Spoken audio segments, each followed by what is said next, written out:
Hi, everyone. Mike White here. Welcome to this week's blog post. I really am excited about how much momentum we've got going forward in the month of January. Looks like this is a huge start to what is going to amount to a really big first quarter. Like I thought, a lot of the momentum, if not all of the momentum from the last 6 months of last year, just seemed to be rolling ahead into this year. But we really have to pay attention to the clock and the timing because ultimately we don't want to miss opportunities. And that's the focal point of today's conversation, which is as we're approaching the last week of January into the first week of February. This is generally the time, it's the last time of the year to get out there in front of your accountants. So I've called this calling all accountants. We've got about a week to reach out to all of our accountant connections and talk to them as they get ready to start preparing tax returns.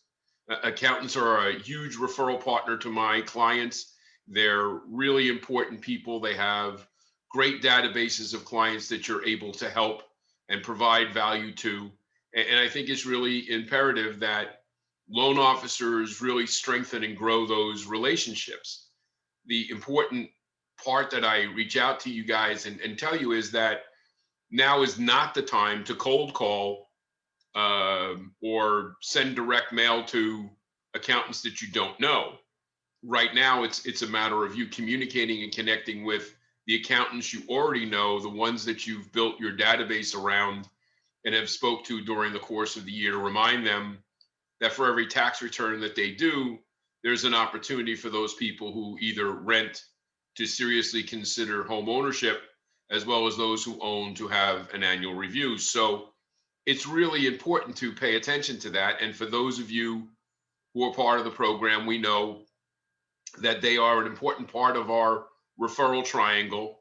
And as part of the process that we talk about is the first step out there is making sure that when you're doing loans, it's a great way to get in front of accountants and tax preparers when you get tax returns from clients to simply call that accountant or that preparer and connect with them to verify the fact that the tax returns you're looking at are actually the ones that were filed. I know that many of us have had stories or have been aware of people who, based a loan qualification on a set of tax returns.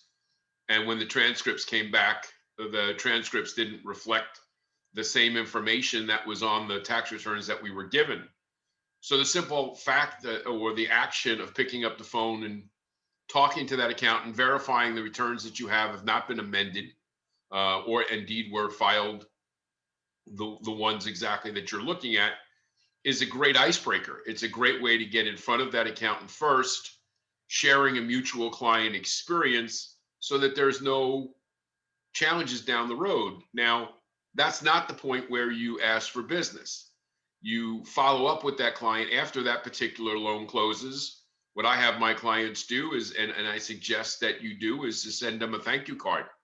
Hey, thanks for your help on this file. We closed smoothly, largely in part to you helping us verify the information. And sending that card out there, it's quick, it's simple, it's effective. So few people send thank you cards through the regular snail mail anymore that it really stands out. And it's, again, very inexpensive way of a follow-up connection. Again, we're not asking for any business at that time. We're ingraining ourselves with that particular accountant so that they are aware of who we are. Accountants also need to be part of the process when you're collecting your nines and tens. Again, if you're part of the process, we know every time we're asking about those nines and tens, it's really incredibly important to ask those clients about their accountant, how they feel about them, because you can be a hell of a resource for referring new business to accountants that you're working with, because many people don't think that they have an exceptional accountant. They think their accountant is fine, is good. They're a 5 or a 6, but what the heck? Well, who wants to work with a 5 or a 6 if you can find a 9 or a 10? So speaking to your clients every time they come in, talking to your database, using the collecting nines and tens process to arm yourself with a series of accountants that you can be in front of. is part of an overall strategic plan to not only get in front of accountants who can then recognize that you're there, but then go and show them by following up with them after you've had a couple of introductions, a couple of different conversations about mutual clients. Then it's time to have the conversation about how you can provide value to them so that they can provide that value back to their customers. And again, when you can give something for free to another professional that they can share with their customers to make their service more valuable, it's really important and it's very beneficial. It's not like you're begging for business. What you're doing in that regard is sharing systems, strategies, points of view with that accountant that not only provide for a better experience for their customer, but also again enhances both of your opportunities.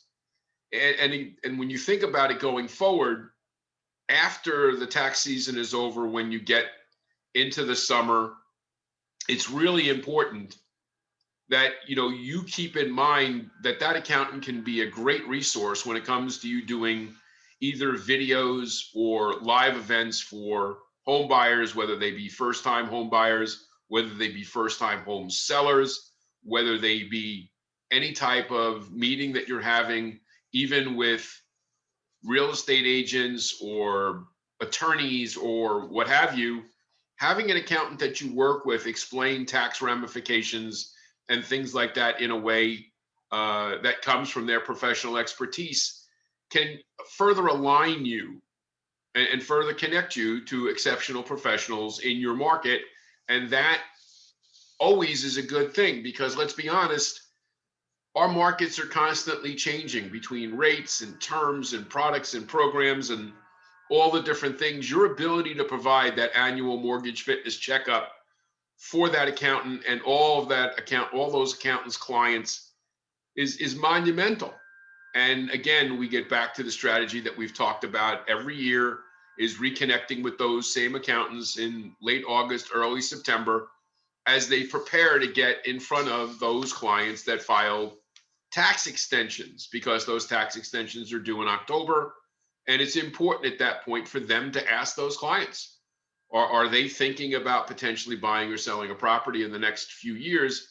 Because again, those people filing tax extensions, they're in a position that they're going to file their taxes in October.